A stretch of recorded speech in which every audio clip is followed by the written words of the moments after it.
Bonjour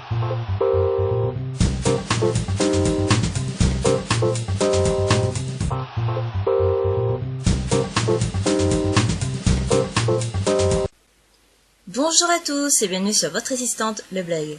Dans mon tutoriel sur la création d'un formulaire personnalisé pour saisir des données sur Excel, je n'avais pas indiqué comment vider ou effacer le formulaire une fois que les données saisies avaient été envoyées dans le fichier Excel. C'est donc ce que nous allons découvrir dans ce tutoriel. Pour commencer, donc vous allez ouvrir votre fichier Excel. Donc ça c'est le formulaire que on avait créé la dernière fois. Donc vous ouvrez votre fichier Excel. Vous allez dans l'onglet Développeur, Visual Basic. La manipulation pour afficher cet onglet est indiquée dans le tutoriel de base, donc je ne vais pas y revenir encore. Donc Visual Basic. Ensuite, dans la fenêtre Projet, donc il se peut que ce soit présenté comme ça. Vous ouvrez Feuille, vous cliquez droit sur votre user form. Code.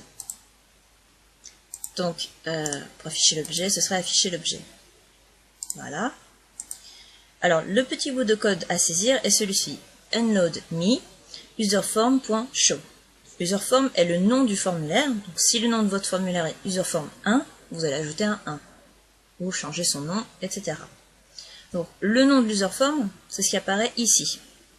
Alors, quand vous faites afficher l'objet, vous cliquez nulle part, vous allez directement dans la fenêtre des propriétés et vous voyez Name userform. Donc par défaut, ça peut être userform 1 si vous n'avez rien modifié. Donc moi, je vais rester sur cette base. Alors, ce code, qui est ici. Alors pour ceux qui m'ont posé la question dans les commentaires par rapport au tutoriel précédent, ces cases jaunes, ce sont juste mes post-it de Windows, ça n'a rien à voir avec Excel.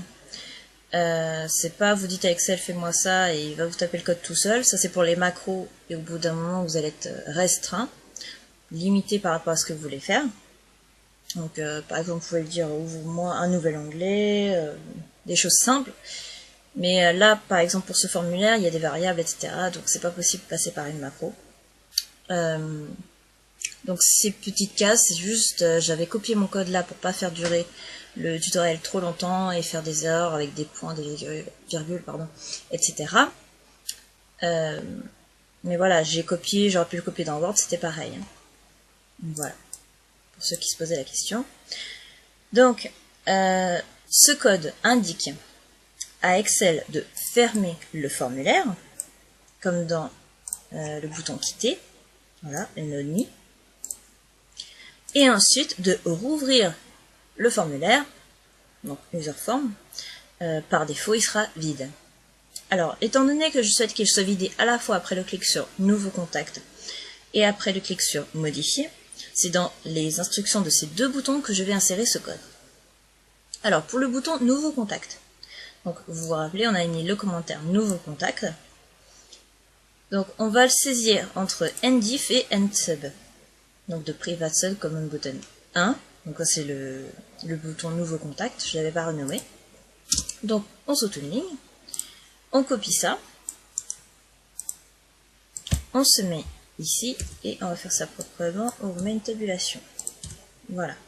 Donc comme je vous le disais, si votre userform s'appelle userform 1, vous rajoutez un 1. Vous mettez ici le nom de votre formulaire. Ou d'un autre formulaire, si votre but est qu'une fois que vous avez cliqué sur Nouveau contact, ça vous ouvre un autre formulaire. Voilà, et donc le bouton modifier est ici, je fais pareil entre NDiff et NSub. Voilà.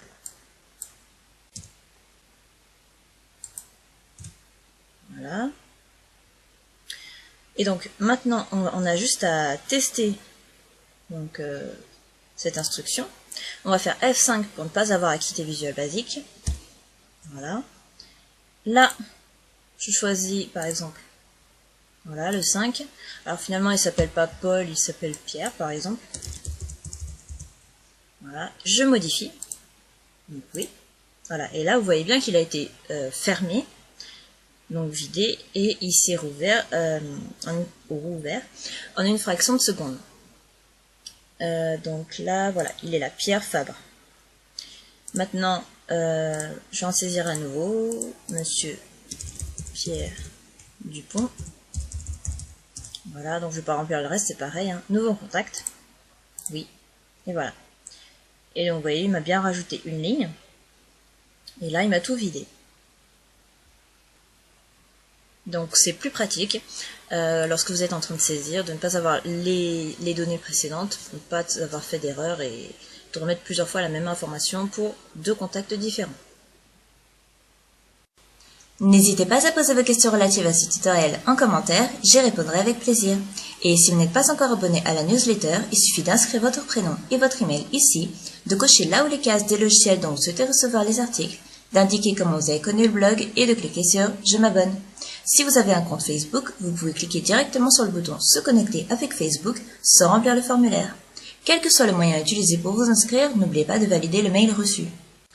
Vous recevrez gratuitement par email et en PDF le mini-guide Office et Adobe, ainsi que le livre numérique Votre meilleure astuce pour gagner du temps, issu de l'événement Interblogueur auquel j'ai participé, mais également tous les futurs articles du blog et le mot de passe pour accéder à l'espace membre. À bientôt sur votre assistante, le blog.